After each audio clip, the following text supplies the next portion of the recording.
Listen closely, folks, to a story that kicked off on a bitter cold Monday morning back in February, the kind of morning where the very air bit and the world lay hushed under a fresh blanket of snow. But in this quiet little town, a different kind of silence had settled, a heavy, suffocating shroud of fear. For months now, a chilling darkness had been creeping in, swallowing folks whole, leaving behind nothing but whispers and dread. 8 missing persons in less than 3 months. Sarah, Ethan, Mrs. Albright, Tyler, and others. Their names now just agonizing echoes in the community. The town was gripped by a raw terror. Every shadow seemed to hold a secret. Every empty street corner a grim reminder of those who just vanished into thin air. It was into this atmosphere of gnawing dread that a man, ordinary as dust, walked right into the small sheriff's station. His name was David Langston, 52 years old. Quiet, lived alone, not a whisper of trouble ever attached to him. The kind of man you'd never look at twice, except for one thing, the chilling smile he wore, a smile that promised secrets untold for years. He walked in with a story that would unravel a truth no one even knew existed. No body, no crime scene, no missing person report. Just that smile and a tale that cracked open a chilling mystery. This, you see, is the cold case confession.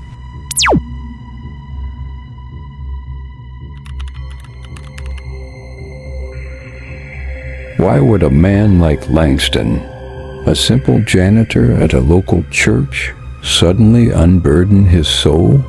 He claimed it was guilt. And sure enough, for the past few months, David Langston hadn't been sleeping a wink. He'd started seeing things. In the warped reflection of his bathroom mirror, Eric Monroe's face would flicker, gaunt and accusing. He'd hear the faint, discordant strum of a forgotten bar tune echoing in his empty house.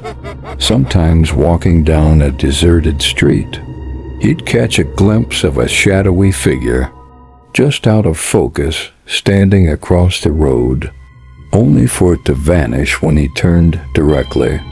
His nightmares were the worst. Vivid replays of the card game, the heated argument, the fatal blow, with Monroe's eyes burning into his, demanding, urging him to dig.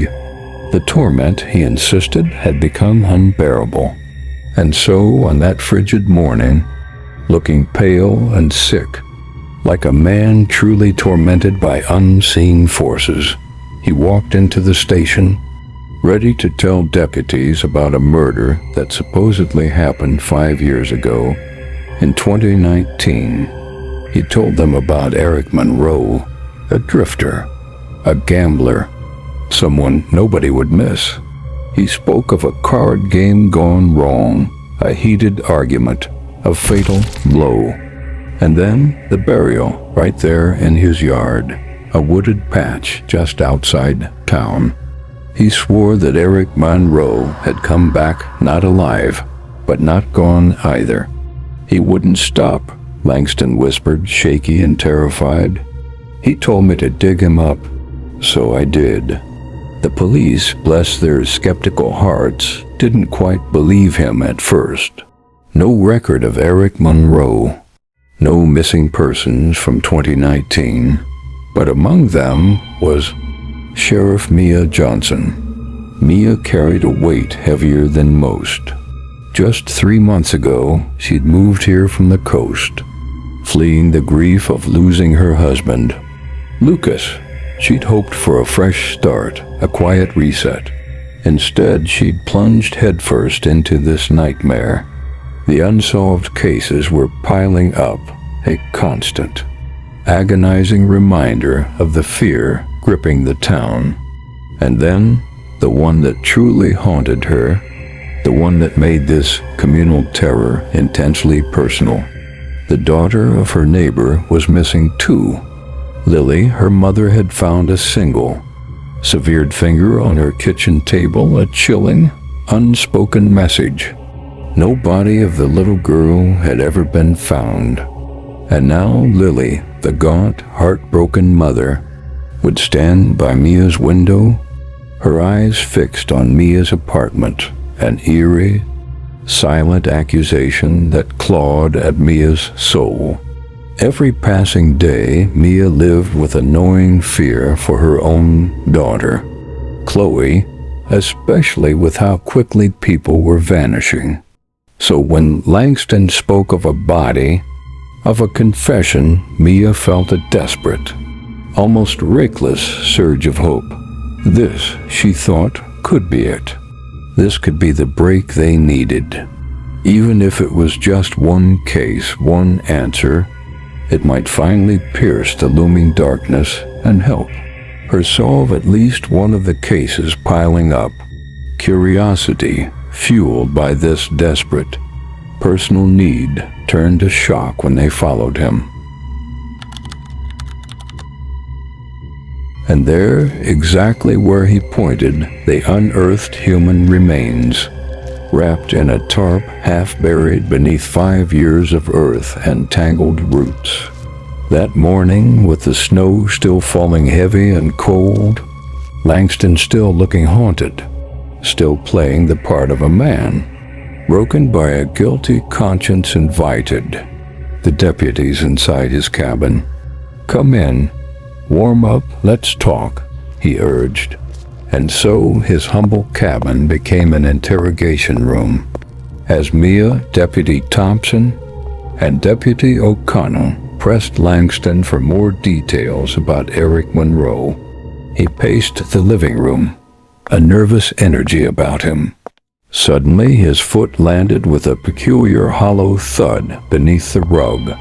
Mia, her senses sharpened by fear and past trauma, noticed it. "What was that?" she demanded, her gaze narrowing. Langston froze, a flicker of something unsettling crossing his features. "Nothing," he mumbled. "Just an old house." "Sounded like a basement," Thompson mused, giving the spot a gentle kick. "It's nothing," Langston insisted, his voice now tight. But Mia had seen enough. The weight of those missing faces, the horror of that finger, the silent, eerie presence of Lily from across the street. It all coalesced into a cold fury that ignited in her gut. She pulled her weapon, the cold steel of familiar comfort in her trembling hand. She pointed it steadily at Langston. "Open it. Open the basement, or I'm going to shoot." "Mia, easy." Thompson interjected, stepping forward, his hand reaching for her arm. "There could be more down there. We still need him alive. At least for now," he added quickly, seeing the unyielding resolve in her eyes. Langston looked from Mia's unwavering gun to Thompson's pleading face. A slow, chilling smile began to spread across his face, one that made their blood run cold. His eyes, no longer haunted, gleamed with a predatory light. He began to laugh, a low, guttural chuckle that built into a full, unhinged cackle. His movements became jerky, his head tilting at an unnatural angle as he fixed his gaze on them. "You think you're in control?" he whispered, his voice dripping with venom. "You think you know what's down there?" He pointed vaguely towards the floor, his smile widening, his eyes alight with a terrifying satisfaction. He didn't reveal what lay beneath, but the implication, coupled with his chilling demeanor, was enough. Mia, Thompson, and O'Connell exchanged horrified glances, completely distracted by this sudden, unnerving shift. In that horrifying moment, as David Langston's true, psychopathic nature burst forth. They knew they had stumbled upon something far, far worse than a cold case murder. They were hooked, drawn in by the terror he now openly displayed. He had them, and then, with a casualness that made their blood run cold, Langston darted into the bathroom, just off the main living area. The moment Langston darted out, he triggered a poisonous gas and sent the very air in the cabin thicken, a sweet, cloying scent slowly filling their lungs, odorless and fast and deadly. O'Connell was the first to fall, collapsing without a sound. Thompson's lips turned blue, foam forming at the corners of his mouth as he gasped for air. A gurgling wet sound that ripped through Mia. Mia staggered, her heart hammering against her ribs, her chest tightening like a vice, her lungs burning even before the full assault of the gas. But years of breathing issues due to a deviated septum had, by some twist of fate, forced her to carry a personal oxygen mask. In a fading moment of clarity, she jammed it on, her vision blurring, her head pounding. With desperate strength, she dragged Thompson and O'Connell towards the fireplace. A tiny draft in the chimney, offering a sliver of clean air, a fragile lifeline in the suffocating doom. She searched wildly, her hand closing on her emergency flare gun. The cold metal felt impossibly heavy. With a desperate, choked cry, she fired, blowing out a side wall vent Langston hadn't sealed properly. The blast momentarily cleared the air, just enough to suck in a ragged breath.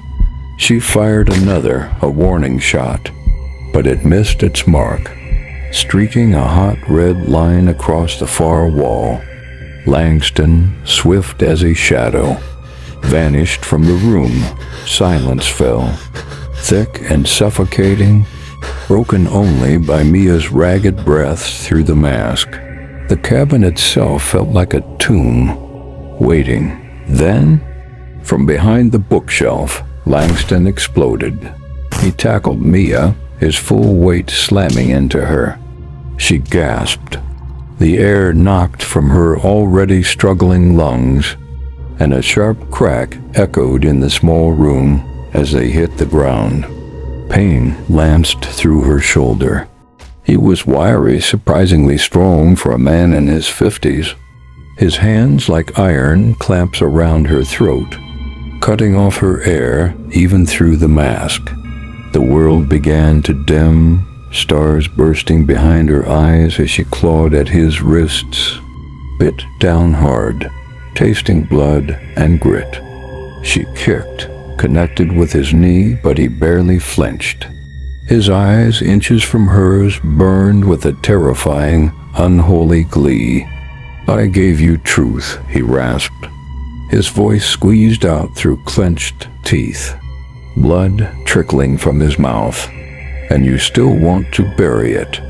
He shifted, slamming her head back against the hardwood. Once, twice, the cracking sound of bone against wood vibrated through her skull. A tooth flew loose, the metallic tang of blood exploding in her mouth.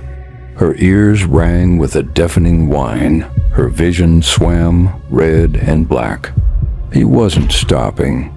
He'd brought his fist down again, a blurred, relentless piston, aiming for her face, but her fingers scrabbled blindly, desperate, finding it. The fire poker beside the fireplace. A cold iron, heavy, a beacon in her fading world. Her last chance. Her fingers locked around it like a drowning woman grasping for air. Mia heaved the poker up, aiming for his head. Langston, with a shocking burst of speed, twisted, deflecting the heavy iron with his forearm. The poker scraped agonizingly against his bone, sending a jolt up Mia's arm, but he merely grunted, his grip on her throat tightening further. He wrenched her head back by her hair, slamming it against the floor again, then again, each impact rattling her teeth loose. She struggled, wrenching herself sideways and then finally breaking his hold. She aimed the poker in a wide, desperate arc. It connected not with his head, but his shoulder. A dull thud that made him stagger, but he was already moving like a jack-in-the-box. Unfazed, coming back faster. He seized her wrist, twisting it until a sickening pop echoed in the small room. A shriek of agony tearing from Mia's throat. He closed the distance in a terrifying rush. Mia lunged forward, poker held like a spear, aiming for his chest. But still Langston caught her wrist mid-thrust, his grip like steel. He ripped the poker from her grasp, spinning her around and slamming her back against the wall. Her head hit with a sickening crack, and for a moment, the world dissolved into flashing lights. The poker clattered uselessly, a few feet away. He kicked her, a brutal boot to her ribs that sent a fresh wave of blinding pain through her. Collapsing her to the floor in a heap, Langston moved in, that chilling smile wider than ever, savoring her helplessness. He raised his hands, aiming to finish her. Mia, half-dazed, saw her chance. With a desperate surge of adrenaline, she kicked out, catching him hard in the groin. He gasped, doubled over, his horrifying smile momentarily contorting into a grimace of pain. It was just a second, but it was enough. She scrambled, ignoring the screaming pain in her shoulder. Her head, her every bone. Her hand closed around the cold iron of the poker, her last, best hope. Langston, still bent, still clutching himself, began to straighten, his eyes blazing with pure, murderous rage. He saw Mia on her knees, poker in hand, but she was swaying. Blood smeared across her face, her uniform torn. He let out a low, guttural chuckle, a sound of utter contempt. "You're done, little sheriff," he snarled, his voice a ragged whisper, triumph hardening his features. "You're broken. You fought, yes, but you lost, just like all the others." He took a slow, deliberate step towards her, relishing the moment, believing her spirit was finally shattered. With a final, desperate surge, Mia brought the poker up, not swinging this time, but thrusting with all her remaining strength. It plunged with brutal, sickening force, but missed. Langston, in a blur of terrifying speed, contorted his body at the last possible second, the poker whistling past his ribs with inches to spare. His eyes, still glinting with madness, darted down. Mia's gun. It lay on the floor, just a few feet from her, where it had clattered when he first tackled her.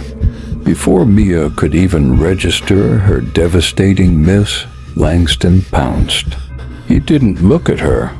His focus was entirely on the weapon.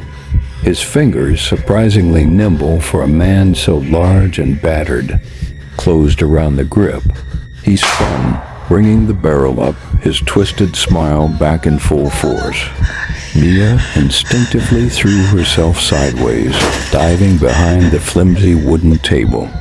The bullet, hot and tearing, brushed her lower abdomen just above the hip bone.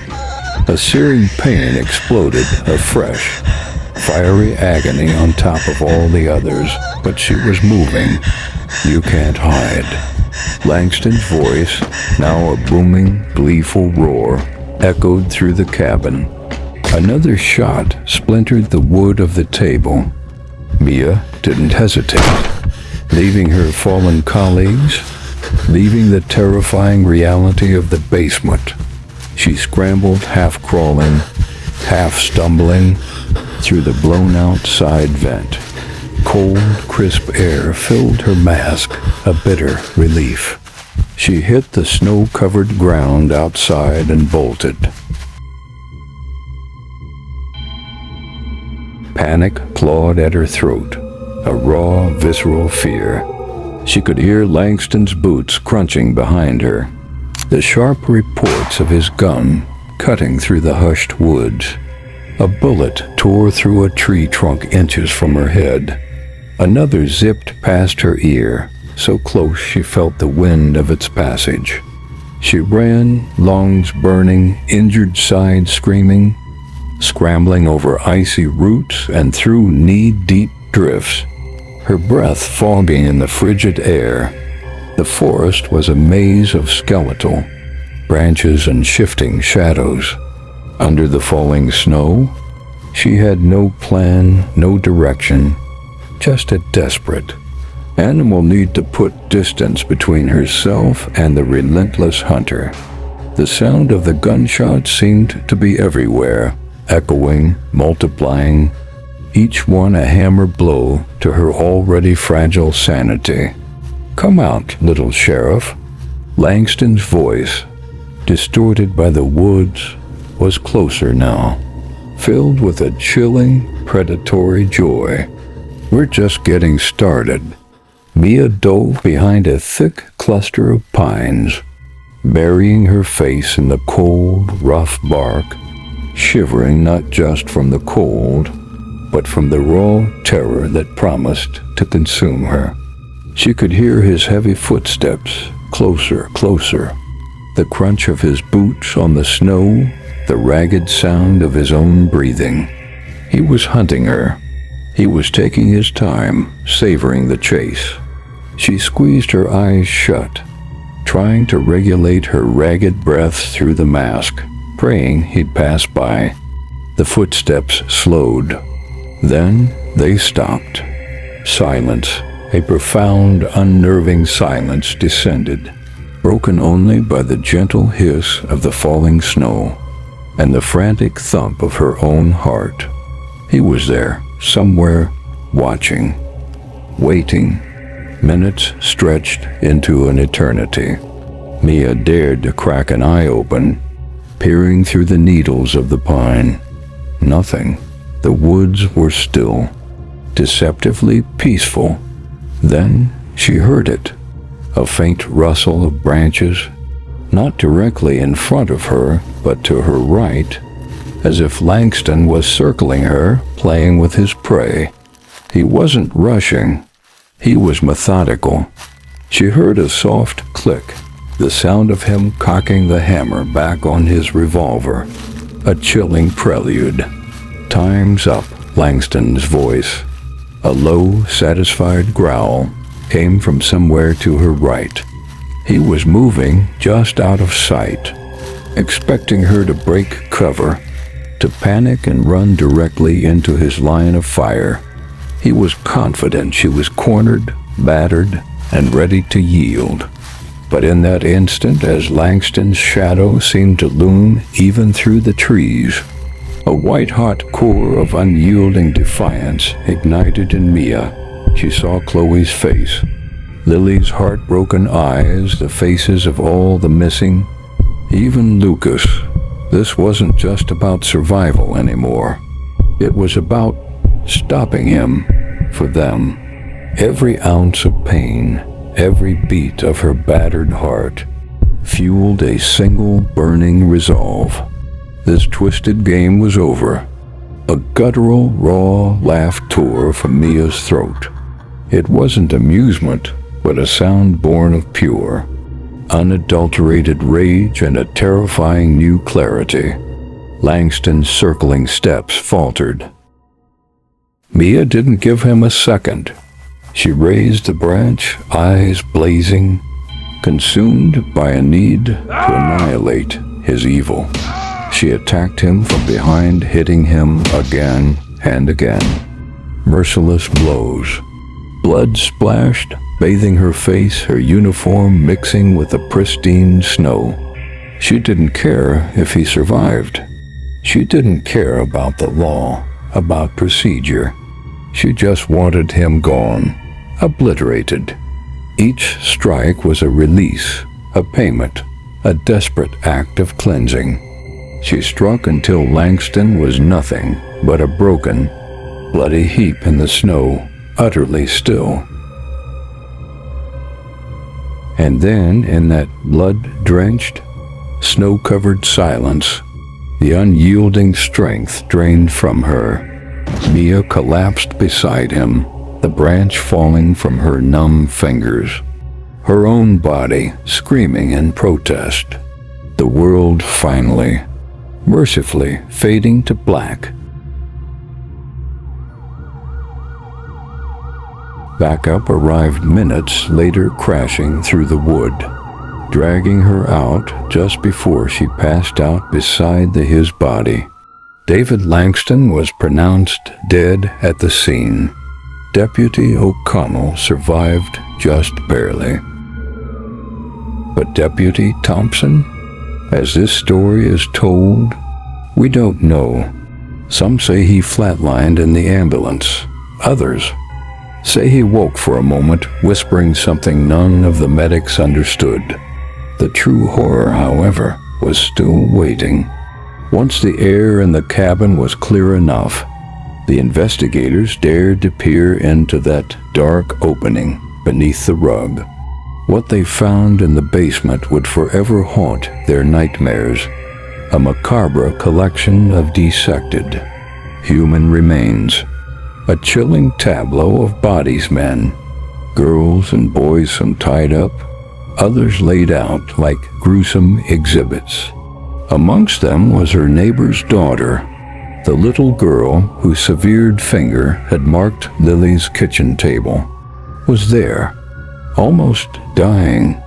3 other persons were rescued from the basement.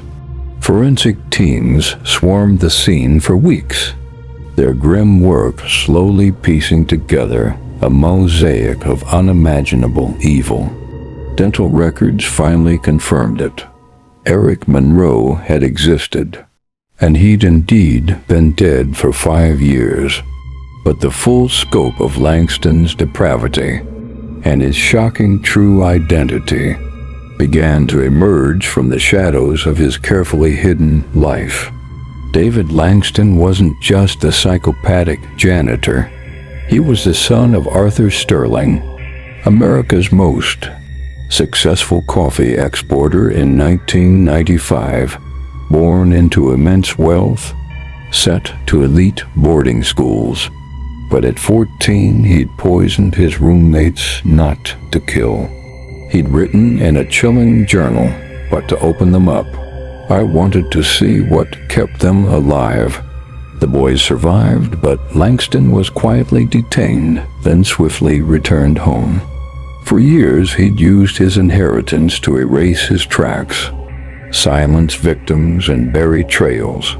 David Langston is dead, but the cases revealed, they're still open, and the cracks in the system, still gaping.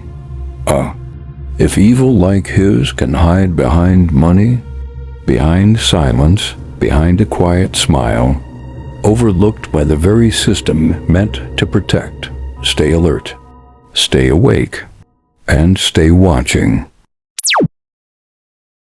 For more interesting stories, please support us by tapping the like, subscribe, and comment button.